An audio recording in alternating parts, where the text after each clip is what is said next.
রহস্যময় চীনা কার্গো বিমান অদৃশ্য হয়ে যাচ্ছে ইরানের আকাশ সীমার কাছাকাছি এসে, অর্থাৎ বিমানগুলো তাদের ট্রান্সপন্ডার বন্ধ করে দিচ্ছে। এই নিয়ে এখন তুমুল ফিসফাস চারদিকে। একের পর এক এই ঘটনা ঘটছে।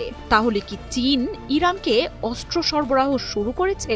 তবে ঘটনা যাই ঘটুক, পর্দার আড়ালে যে খেলা চলছে তা স্পষ্ট। শুক্রবার ইসরায়েলের হামলার পরপরই ইরানের আকাশসীমা খালি হতে শুরু করে। দেশটিতে উড্ডয়ন বা অবতরণ করা সহ ইরানের আকাশসীমা ব্যবহার করা সব বিমান আশেপাশের দেশগুলোতে চলে যায়। সেই সময়ে ইরানের আকাশে দেখা মেলে রহস্যময় এক বড় কার্গো বিমানের। গোপন চিত্রে ইরানের আকাশে শুধু এই একটি বিমানকেই আয়াতুল্লাহ খামেনির দেশটিতে দেখা যায়। শিয়া বাটার ও ভিটামিন ই সমৃদ্ধ লিলি হালাল বিউটি সোপ, তারুণ্যময় উজ্জ্বল ত্বকের জন্য। খোঁজ খবর নিয়ে জানা গেছে ইরানে অবতরণ করা বিমান শি জিনপিং এর দেশ চীনের। তবে একবার নয়, যুদ্ধের 6 দিনে ইরানে অবতরণ করেছে চীনের অন্তত 3টি পরিবহন বিমান।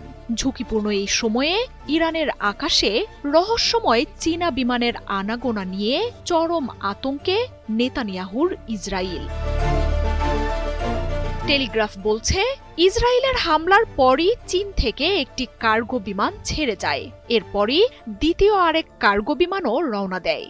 সোমবার সাংহাই থেকে ছেড়ে আসে আর এক দানবাকৃতির পরিবহন বিমান। টানা 3 দিন চীনের 3 শহর থেকে ছেড়ে আসা এসব বিমান দেশটির উত্তরাঞ্চল দিয়ে উড়ে এসে কাজাখস্তানে প্রবেশ করে। সেই দেশ পাড়ি দিয়ে বিমানগুলোকে উজবেকিস্তান ও তুর্কমেনিস্তান সীমান্ত পাড়ি দিয়ে ইরানের দিকে এগিয়ে আসতে দেখা যায়। ইরান সীমান্তের কাছে আসার পরই রাডার থেকে মুছে যায় সেসব বিমানের চিহ্ন।